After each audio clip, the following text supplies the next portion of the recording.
What is going on, guys? I just got back from seeing Endgame. It was an amazing movie, and in this video I'm going to be breaking down everybody who dies in it. Obviously this video does contain spoilers. I thought it was an amazing movie, and if you guys haven't seen it, then go out and watch it. Please do not see this video without seeing it. So since the movie did come out a little bit early in Australia, I was able to watch it in IMAX pretty early, and I have to say I loved the movie. It is great. It wrapped up so many storylines. It even referenced pretty much all of the 21 films leading up to the 22nd film, Endgame, in the movie, and I knew it was going to involve time travel, but the way that it used time travel in the film is so amazing, and I really think this is the best MCU movie ever. You know, this movie is going to be talked about for years because what the Russo brothers did in this movie is simply incredible. Like, the Rotten Tomatoes rating also shows this. So I'm so happy that the Infinity Gauntlet comic storyline has been adapted onto screen. And now, without further ado, guys, let's get into the characters who did meet their end in Avengers Endgame. Now, there are actually only two of these. I mean, we thought that Gamora did die in Avengers Infinity War, but she survived because when they did travel in time, she was actually with Thanos and stopped Thanos from getting the gauntlet. So she actually did survive after they were able to retrieve the Infinity Stones earlier in the film, and they were able to undo Thanos's actions. You know, Thanos still killed Loki and Vision. Those characters are still dead because they were not victims of the snap, but Gamora was able to survive because she helped Hawkeye or Ronin to stop Thanos from getting his gauntlet back when he is trying to stop the Avengers from undoing the snap. So Gamora did survive. You know, she was sacrificed for Thanos to get the Soul Stone in Infinity War, but she is still alive because of what happened in this movie. However, there are a couple other characters, Loki and Vision, who died well before Thanos did the snap, who are still dead. We did get a look at Jarvis being Howard Stark's driver in 1970 when they did travel back in time to 1970 to get the products from Hank Pym, which were necessary to travel through time. And Vision is artificial, so he can be recreated, so I'm not so sure if Vision is dead, but because of what happens in this film, I'm pretty sure that we won't see too much Vision in the future. However, guys, sadly Loki is probably gone for good. I mean, he has come back to life a couple times before in the Thor movies, but it's safe to say now that Thanos did actually kill Loki.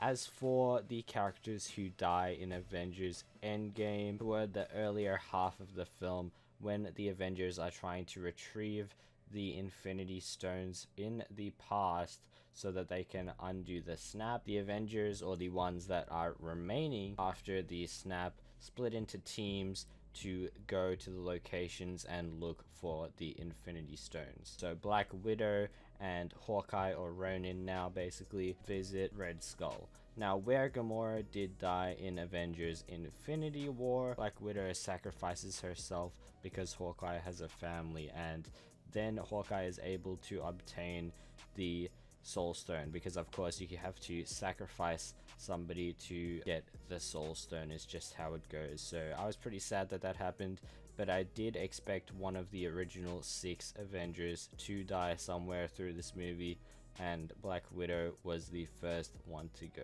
However, this doesn't mean this is the end for Black Widow as a character on screen. There have been plenty of discussions about a prequel movie, and I think that it would be an amazing film to see be part of the MCU, and there are so many storylines that could be explored through a prequel film. So I really hope that Scarlett Johansson does get to work on that, and that we'll see it in phase 4 of the MCU. So really hyped for that if it is going to happen. I have to say, I was pretty surprised that Black Widow was the one to go, because I thought that Hawkeye would die, but because Clint has a family, it makes sense that he would live. The second character that does die is also from the original Avengers, as I suspected, and I actually thought this character was going to die. Now, during the major fight scene with Thanos, after the gauntlet is thrown around, Tony Stark gets it and he has all the stones in there. He actually tricks Thanos into thinking that he is able to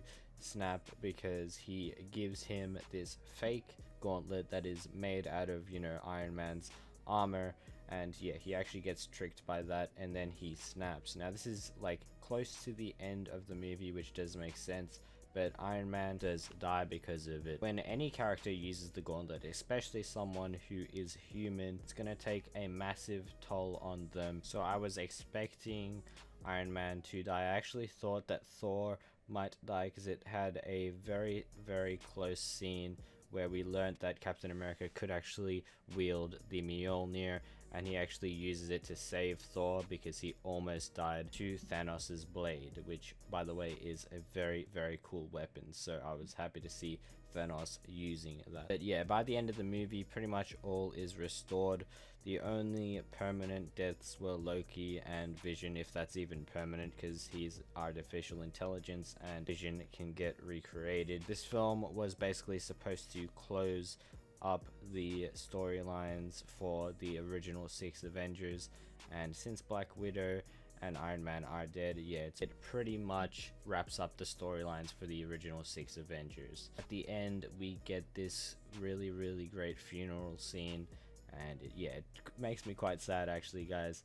But we saw all of the characters in formal clothing, and yeah, they were just celebrating the life of Tony Stark at the end. So yeah, I really think this movie was amazing. They threw a lot of unexpected cameos in there, like Yvette Nicole Brown in 1970. I truly didn't expect to see her in the movie, and she got a few lines as well.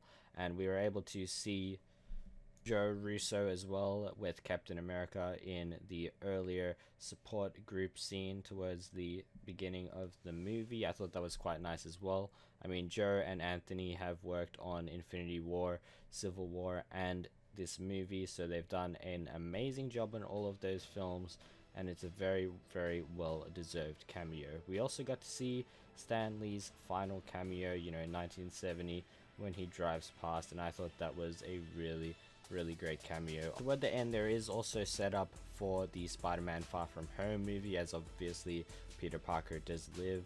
So yeah, there's some setup for that, which we'll be seeing soon. I believe it is the movie after Endgame, and also happens to be the final movie of Phase 3 before Phase 4 starts. We also get some setup for Guardians of the Galaxy 3, as they are all together, and Drax actually is wearing some new clothing, and Groot looks a lot older now, so that is really exciting. I'm happy James Gunn is back writing that and directing that film, because without him it would probably not be a good movie. So I'm excited for the Guardians of the Galaxy 3 movie to come out later this year or sometime next year. I have no idea when it is going to come out. I think sometime next year would be around about the time it's ready to be released, but yeah, we'll just have to see.